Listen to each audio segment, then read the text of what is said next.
ఒక గేమ్ చెప్పిందని మనలో ఎవరైనా ప్రాణాలు తీసుకుంటారా? ఎవ్వరూ తీసుకోరు కదా, కానీ తీసుకున్నారు.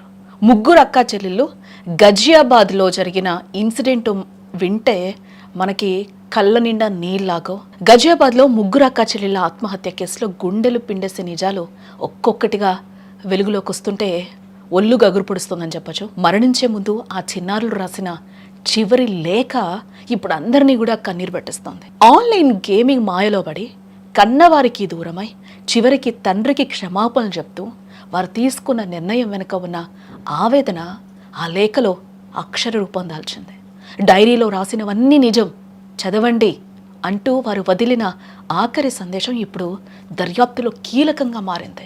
డిజిటల్ మృత్యువుకు బలైన ముగ్గురు చిన్నారులు తమ ప్రాణాలు విడిచే ముందు ఒక భావోద్వేగ లేఖను రాసుకున్నారు. ఆ లేఖలో ఏ డైరీలో ఏం రాసుందో అంతా చదవండి, ఎందుకంటే అదంతా నిజం అంటూ వారు తమ డైరీ వైపు తండ్రి దృష్టిని మళ్లించే ప్రయత్నం చేశారు. ఆ లేఖ చివరిలో ఐఎమ్ రియల్లీ సారీ పప్పా అని రాస్తూ ఏడుస్తున్న ఒక పెద్ద ఈమోజీ బొమ్మను చూసి అధికారులు సైతం కన్నీళ్లు పెడుతూ ఉన్నారు. నిజానికి ఈ చిన్నారులు గత 2.5 ఏళ్లుగా ఒక కొరియన్ గేమింగ్ యాప్కు బానిసలైపోయారు. ఆ ఆన్లైన్ ఆటలో ఆత్మహత్య చేసుకోవడమే చివరి టాస్క్ అని ఆ ఆదేశాలను పాటించే క్రమంలోనే వారు బిల్డింగ్ పై నుంచి దూకారని బాధితులు తండ్రి వెల్లడించారు. నిత్యం ఫోన్లకు అతుక్కుపోయి గదుల్లోనే బందీలుగా ఉంటూ కుటుంబానికి వారు పూర్తిగా దూరం అయిపోయి ఈ గేమ్లో కూడా పిల్లల్లో ఒకరు ఇన్స్ట్రక్టర్గా ఉంటే మిగతా ఇద్దరు ఆమె ఆదేశాలను తూచా తప్పకుండా పాటించేవారు. ఏ క్రమంలోనే చివరి టాస్క్ సూసైడ్ అనే ఆదేశం రావడంతో ఏమాత్రం ఆలోచించకుండా ఏమాత్రం వెనకాడకుండా వారు ఆత్మహత్యకు పాల్పడ్డారు. ఆన్లైన్ గేమ్స్ చిన్నపిల్లల మెదళ్లను ఏ స్థాయిలో నియంత్రిస్తున్నాయో ఈ లేఖ, ఆ డైరీ నోట్స్ ఇప్పుడు మరొకసారి నిరూపిస్తున్నాయని కూడా మనం చెప్పుకోవచ్చు. సారీ పాపా అన్న రాసి ఆ చిన్నారులు ప్రాణాలు తీసుకున్నారంటే వాళ్ళు ఆ గేమ్లో ఎంత నిమగ్నం అయిపోయారో, ఆ ఆన్లైన్ గేమ్లో ఎంత నిమగ్నం అయిపోయారో ఈరోజు ప్రాణాలు తీసుకునే స్థాయికి వచ్చారంటే వాళ్ళ మానసిక స్థితి ఏ విధంగా ఉందో ఇక్కడ అర్థం పడుతూ ఉంది.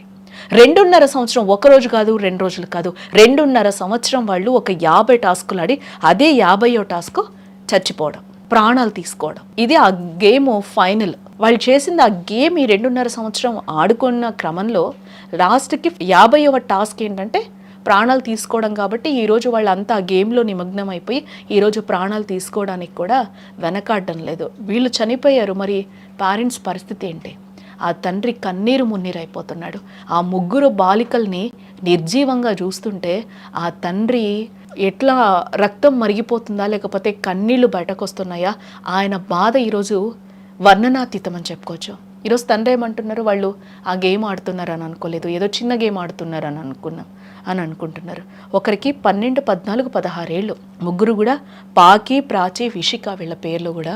వీళ్ళ ముగ్గురు ఎంత చిన్న అమ్మాయిలు అంటే వీళ్ళకి ప్రపంచం గురించి ఏం తెలుసని ఈరోజు చనిపోయారు అనేది, ఆ ఆన్లైన్ గేమ్కి వీళ్ళు ఎంత ఎడిక్ట్ అయిపోయారో కూడా మనకి ఇక్కడ అర్థమవుతుంది. ఆ తండ్రికి మిగిలిన గర్భశోకాన్ని ఏ క్షమాపణ తీర్చగలదు? ఈరోజు ఆన్లైన్ ఆటలు కేవలం స్క్రీన్ మీద ముగియవు, అవి నిజ జీవితాలను కూడా ముగించేస్తాయి అనడానికి ఈ లేఖే ఈరోజు నిదర్శనం కదా. ప్రతి తల్లిదండ్రులు తమ పిల్లల మనసును చదవాలి, లేదంటే ఇలాంటి మరణ లేఖలను చదవాల్సి వస్తుంది. ఎక్కడైనా మేల్కొందామా?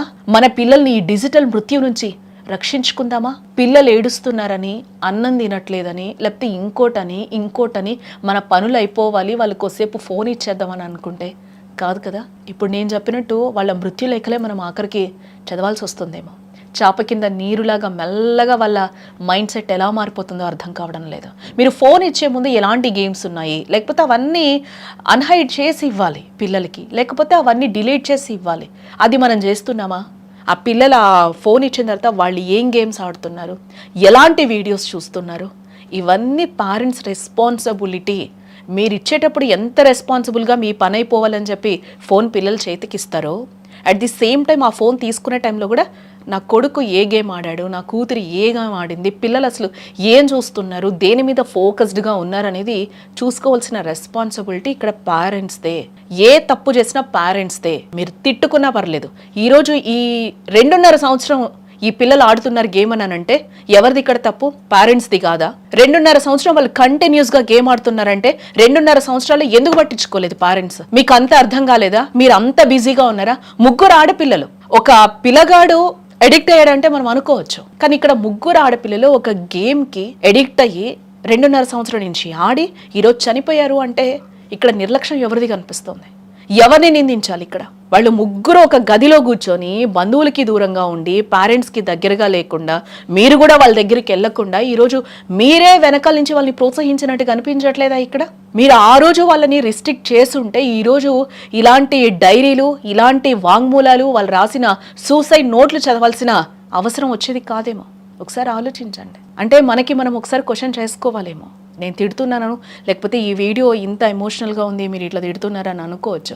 బట్ ఏంటంటే ఇక్కడ మనం పిల్లల్ని ఏ విధంగా వాళ్ళని సపోర్ట్ చేస్తున్నాం, వాళ్ళు ఏం చేస్తున్నారు, మన పనులైపోవాలని ఫోన్లు ఇచ్చేస్తున్నాం, ఓకే ఫైన్, బాగుంది.